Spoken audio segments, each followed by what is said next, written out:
Hello and welcome. Today I wanted to talk about the Australian Cybersecurity Centre's Essential 8, which has had some major updates in late November. So to begin with, I just wanted to explain what the Essential 8 is in very brief terms.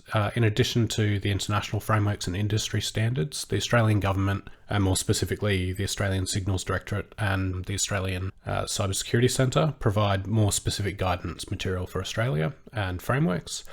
And there are three main pillars to their security framework. We've got the PSPF, which is the overarching policy and governance framework, the ISM, which is more technical, procedural type guidance on how to secure IT systems, and then the Essential 8, which is a subset of the broader ISM guidance, but it is the highest priority mitigation strategies, which are most important and most effective.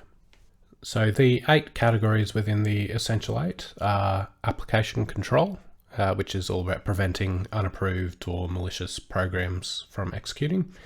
Patching applications, which is all about applying updates and vulnerability patches as they become available. Configuring Microsoft Office macro settings. This is really about blocking macros from the internet and vetting what macros can and can't run on the environment. User application hardening, which is mostly about configuring Office productivity applications like Office and web browsers, PDF viewers. Restricting administrative privileges. This is really targeted at limiting the damage that could happen post-exploitation.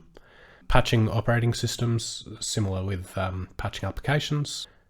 Multi-factor authentication, which is about providing multiple forms of identity verification. And finally, regular backups. Each of these categories has a substantial amount of detail underneath them with mitigation strategies and controls. And they're also organized into different levels of compliance or maturity, from level 0 through to 3, depending on how far each of those controls are taken. So without further ado, let's have a look at what the major changes are in the most recent updates. The first element I wanted to talk about is arguably the most boring, and that's patching. So to maybe spice it up a little, I've included a little extra context here that I've grabbed from the ACSC annual cyber threat report. One of the major drivers around the changes in the patching guidance is around the time between a vulnerability becoming public and a patch being released, and then subsequently that vulnerability being exploited in the wild.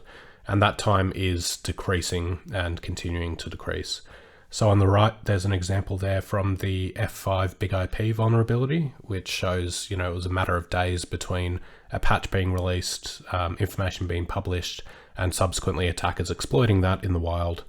And the bar graph there is also showing the percentage of vulnerabilities by time to exploit. So you can see over 20% of vulnerabilities are exploited within 48 hours. So the amount of time between becoming aware of a vulnerability and it being exploited in the wild is continuing to reduce. So this really puts the onus on the defender to be on top of patching. And the report also makes an interesting point about the long tail of vulnerabilities. They don't disappear. So they provided some examples over the course of this year where they've observed 7-year-old exploits and vulnerabilities being exploited. They also had reports of WannaCry malware, which is over 6 years old. So, the long tail of these risks really does pose a challenge. So with that context in mind, the changes to the patching requirements within the Essential 8 are listed here. I've organized them by the different maturity levels, but this is cumulative. So the level 3, for example, would incorporate the changes in level 1 and 2, unless it's stated otherwise. So I've used the dot points to identify whether these are added, changed, or removed requirements. And we can see there that there's a shortening of time for patching, particularly of online services, when an exploit exists or when the vendor has assessed the vulnerability as critical. So there's an expansion of the definition there. Vulnerability scanning for high-risk software is moved from fortnightly to weekly, and 1 month to 2 weeks for patching of high-risk systems. For level 2, vulnerability scanning of workstation and non-internet facing devices moved from weekly to fortnightly, and vulnerability patching for non-internet facing servers and network devices also moved from 2 weeks to a month.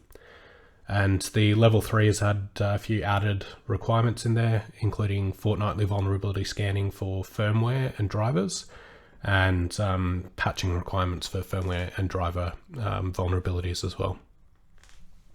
Moving on to multi-factor authentication. Multi-factor authentication is about using multiple different factors to verify an identity, which might be something you are, biometrics, fingerprint, etc.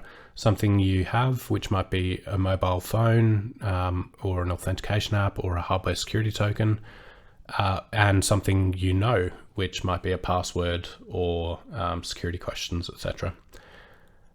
So a lot of these changes are about bringing the recommendations in line with the increasing industry standards. Level 1, there's a removal of a caveat around customers being able to easily opt out of multi-factor for online services. But the major addition here is around enforcing true multi-factor authentication by stipulating that it must include something a user has as well as something they know, so a password and a security token. Or alternatively something that a user has that is unlocked by something they know or are. So an example of that might be a authentication application on the phone, which is unlocked through a fingerprint or a password.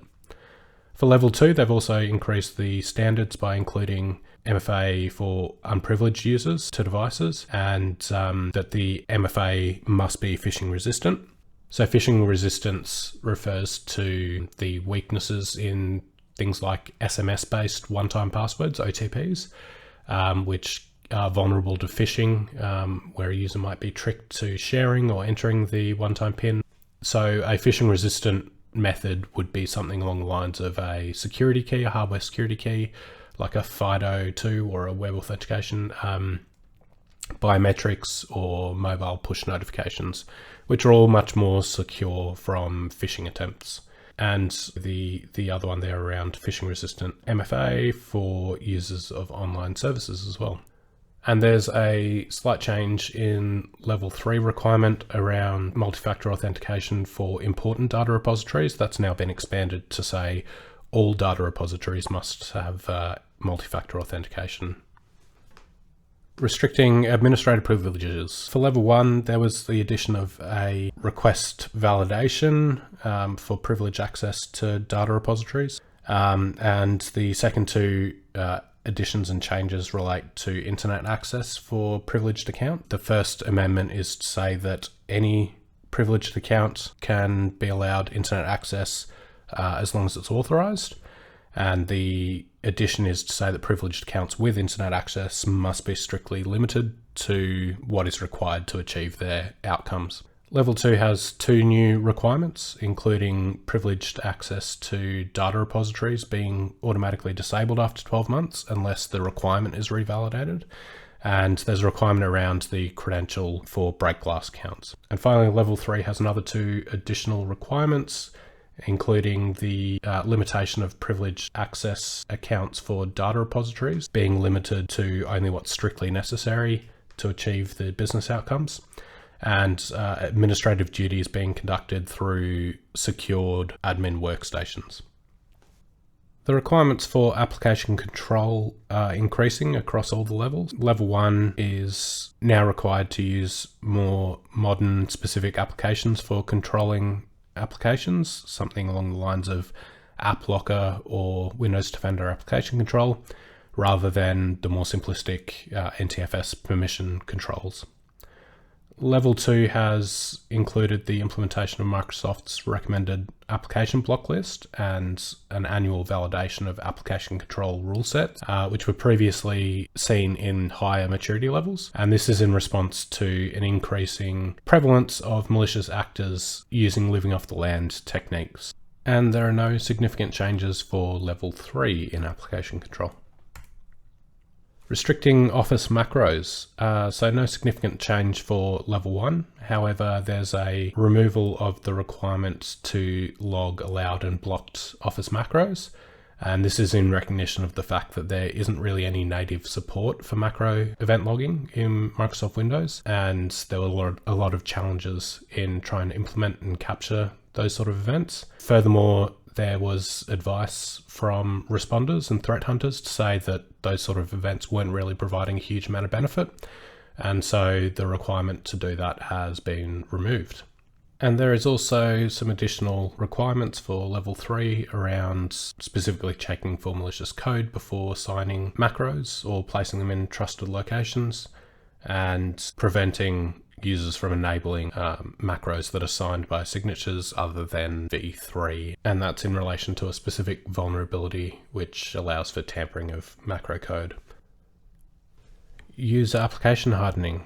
For level 1, Internet Explorer must now be disabled or removed as it's no longer supported by Microsoft. For level 2, the implementation of hardening guidance must be done from both ASD and from the vendor as opposed to OR. And if there's conflicts, then the most restrictive advice or guidance must take precedence. There's some changes around PowerShell logging that should hopefully remove the requirement to do any duplicate control logging, etc., and make use of native PowerShell logging functionality. And there's an added requirement there around logging command line process creation events.